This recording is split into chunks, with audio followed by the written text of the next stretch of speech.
ज्यादातर एनिमे में या किसी जापानीज मूवी में तुमने इस जगह को तो जरूर नोटिस किया होगा, लेकिन क्या तुम्हें नहीं लगता इसी जगह पर ही ज्यादा इमोशनल सीन्स क्यों दिखाए जाते हैं? और ये भी कि जापानीज लोगों के फ्लोर या दीवारें लकड़ी के ही क्यों होते हैं? उनके घरों के छत या टॉप के डिजाइन ऐसे ट्रायंगुलर या कर्व्ड ही क्यों होते हैं? और जापान के हर घर के आसपास ऐसी सेम डिजाइन वाली वॉल्स क्यों बनी होती है? ऐसे ही कई सवालों के जवाब तुम्हें मिलेंगे इस वीडियो में। तुम्हें पता चलेगा जापान के घरों में क्या क्या होता है और उनके घर के हर स्पेसिफिक कोने या जगह का क्या इम्पोर्टेंस है, और सबसे खास क्यों एनिमे में इन जगहों को इतना डीपली और बार बार दिखाया जाता है। तो चलिए शुरू करते हैं आज की इस वीडियो को, जिसका टाइटल है जापान के घरों की कुछ ऐसी जगह है जहाँ इमोशन जिंदा होते हैं। इस वीडियो में हम डिस्कस करने वाले हैं जापान के घरों के डिजाइन ऐसे क्यों होते हैं, क्यों ये घर हमें इतना ट्रेडिशनल वाइब देता है, या फिर इन घरों का डिजाइन सिर्फ एक चॉइस है। और हम इन घर को एक्सप्लोर करने वाले हैं शुरुआत से। Part 1 boundary wall. सबसे पहले बात करते हैं बाउंड्री वॉल्स की। अगर तुमने डोरेमोन, शिनचैन, निंजा हथौड़ी की तरह से योर नेम, स्पिरिटेड अवे जैसे एनिमे देखे हैं तो तुमने ये चीज जरूर नोटिस करी होगी, हर घर के बाहर एक बाउंड्री वॉल होती ही होती है। और इंटरेस्टिंग बात तो ये है कि उनका डिजाइन लगभग सेम ही होता है। लेकिन अब सवाल ये उठता है कि ऐसा क्यों,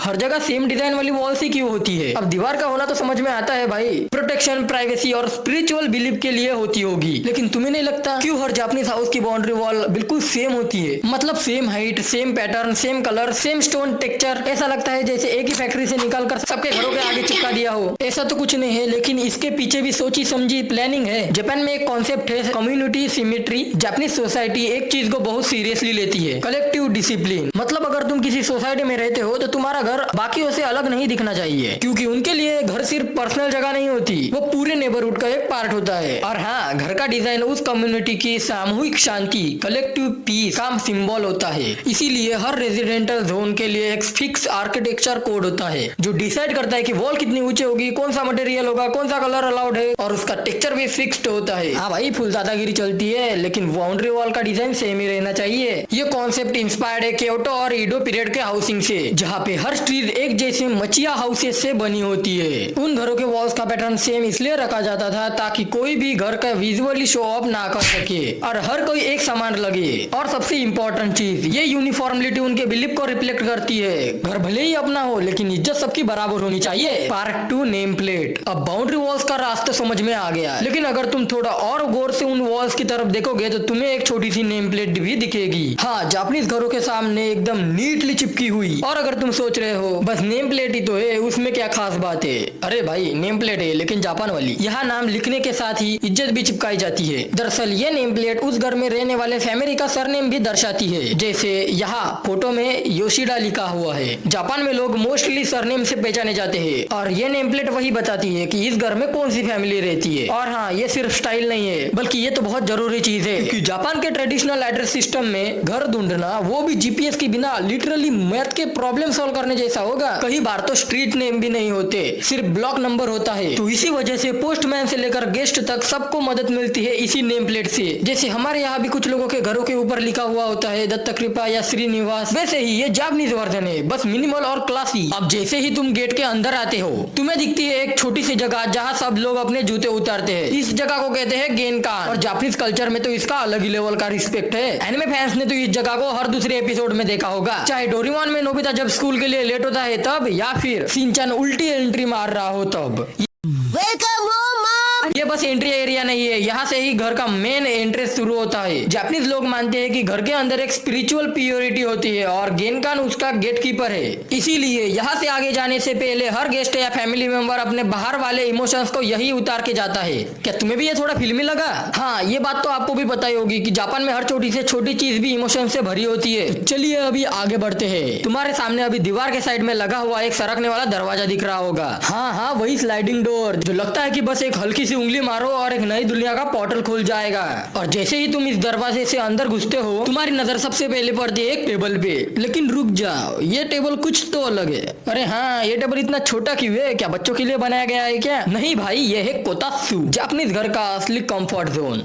अगर ठंड हो तो ये टेबल और उसके नीचे रखी गर्म चादर लोगों को एक आरामदायी कंफर्ट देता है। ओवरऑल ये टेबल नहीं है, Netflix plus blanket plus heater का कॉम्बो है। अब तुम्हें टेबल के आगे जो सबसे पहली चीज दिखेगी वो रहेगी वो टेबल के आगे रखी हुई एक छोटी सी टीवी, जिसमें या तो कुकिंग शो चल रहा होगा या फिर कोई पुराना एनिमे रिपीट हो रहा होगा। लेकिन कभी कभी तो डोरेमोन खुद भी दिख जाता है। और हाँ, एक्शन कामेन भी, जो कि सिर्फ हफ्ते में एक बार आता है। लेकिन रुको तो, अब थोड़ा नीचे भी देख लो। यह है उस टेबल के नीचे बिछा हुआ एक मैट। अरे ये नॉर्मल चटाई नहीं है भाई, ये है तमामी। सुना है सर्दियों में ये नेचुरल इंसुलेशन देता है, मतलब गर्म रहता है बिना हीटर के। क्या ये सच है? जिसको पता है कमेंट में बताओ। जापान के डिजाइन में हर छोटी चीज थॉटफुल होती है और ये मैट उसका परफेक्ट एग्जांपल है। अभी कितनी देर अपनी गर्दन झुकाकर तमामी देखते रहोगे? जरा ऊपर भी देख लो। यह है आइकॉनिक लाइट सिस्टम। हाँ, इसमें स्विच नहीं होता, एक रस्सी होती है जिसे खींचने पर लाइट चालू होता है। अभी तुम सोच रहे होगे कि इतना झमेला क्यों करना है, एक ट्यूबलाइट से भी तो काम हो सकता है। पर असल में ये सिस्टम पुराने जापानीज कल्चर से इंस्पायर्ड है। उनका कहना है मैनुअल चीजों से लगता है एफर्ट, और एफर्ट में होता है कनेक्शन। बस इसी फीलिंग को अभी तक जिंदा रखने के लिए ये रस्सी वाला लाइट चलाया जाता है। अब चलो गर्दन सीधी करो और सीधा सामने देखो। तुम्हें दिख रही होगी ये बड़ी सी स्लाइडिंग ग्लास विंडो जो आधी से ज्यादा दीवार को कवर कर लेती है।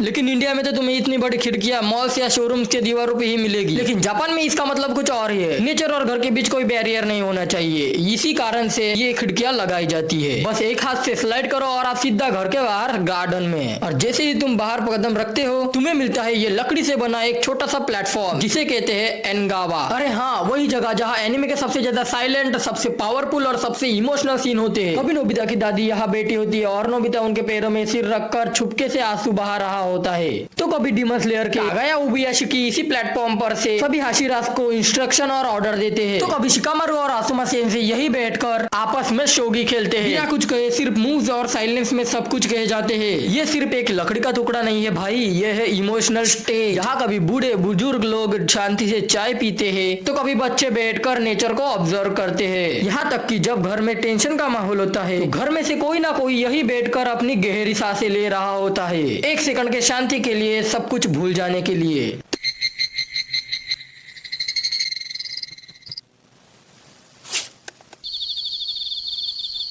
तो हाँ, अगर तुम्हें लगे कि ये तो सिर्फ छोटा सा वुडन स्टेप है तो भूल जाओ। जापान में हर वुडन स्टेप एक इमोशनल प्लेटफॉर्म है और हर साइलेंस एक सीन का हीरो है। लेकिन रुको जरा, अभी तो घर का सिर्फ एक रूम का चक्कर लगा है, अभी तो असली मजे बाकी है। जैसे ही तुम एनगावा के थोड़े आगे बढ़ते हो तुम्हें एक और चीज नजर आती है, कपड़े सुखाने वाली जगह। और ये सिर्फ एक जगह नहीं, ये हर जापानीज घरों का रोज का सीन है। बारिश हो या धूप, यहाँ कपड़े जरूर लटके मिलेंगे। और हाँ, ये कोई रैंडम जगह नहीं है भाई, निंजा हथौड़ी में ये जगह बार बार दिखाई गई है। जब बारिश आती है तो हथौड़ी अपने निंजा टेक्निक से कपड़ों को भीगने से बचाता है। शिनचैन और डोरेमोन जैसे एनिमे में भी ये सीन कॉमन है। जैसे नोबिता और शिनचैन के घर के पीछे वाले हिस्से में कपड़े लटके दिखते हैं। अब थोड़ा लेफ्ट साइड देखो, एक छोटा सा पेट हाउस दिखेगा। अगर तुमने शिनचैन देखा है तो तुम्हें याद होगा उसका डॉग शिरो यही रहता था, एक छोटी सी क्यूट सी झोपड़ी जैसी जगह में। कभी शिरो उस घर में बैठा दिखता है और कभी अंदर घुस जाता है जब घर में हंगामा हो जाए। अब बढ़ते घर के उस कोने में जिसका नाम है स्टोर रूम। डोरेमोन के फैंस जानते हैं यही वो जगह है जहाँ नोबिता अपना टेस्ट पेपर छुपाता था। स्टोर रूम जापान के घरों में छोटा होता है लेकिन उसमें यादें और कबाड़ दोनों भरे पड़े होते हैं। तो अभी थोड़ा बाहर से अंदर चलते हैं और आ गए हम शिजुका के फेवरेट जगह बाथरूम। हाँ, वही फेमस जापानीज बाथरूम जहाँ लोग घंटों तक नहाते रहते हैं और बाथटब में तो इतना गर्म पानी होता है कि लगता है कोई रामेन पका रहा हो। बहुत से जापानीज डैड जैसे नोबिता के पापा, शिनचैन के पापा हिरोशी रात में ऑफिस से आने के बाद यही पूरी दुनिया की थकान उतारते हैं। और ये वही जगह है जहाँ शिजुका को फ्रीक्वेंटली नहाते दिखाया जाता है, इतना ज्यादा बार दिखाया जाता है कि लगता है पूरा एपिसोड बाथरूम में ही निकल जाएगा। बाथरूम के जस्ट साइड में होता है टॉयलेट, और जापान के टॉयलेट भी भाई टेक्नोलॉजी में आयरन मैन होते हैं। बटन्स, म्यूजिक सिस्टम, स्विच सब कुछ एक ही रिमोट से। तो चलो निकलते हैं बाथरूम से बाहर और चलते हैं सीधा सीढ़ियों से ऊपर के फ्लोर पे होता है बच्चों का स्टडी रूम,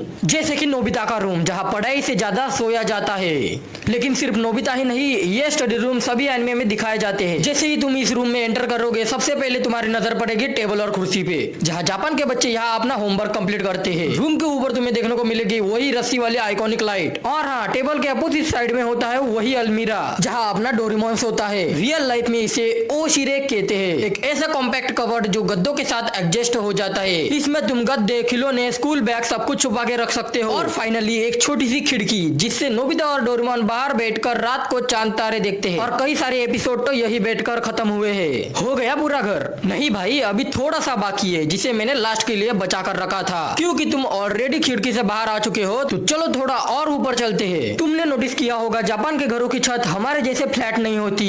हमारे यहाँ छत मतलब ओपन टेरिस जैसा होता है, जहाँ लोग टहलते हैं, पतंग उड़ाते हैं या गर्मियों में तो सोने तक लग जाते हैं। लेकिन जापान में वहाँ छत तो होती ही नहीं, अगर होती भी है तो ट्रायंगुलर शेप में होती है। ऐसा क्यों?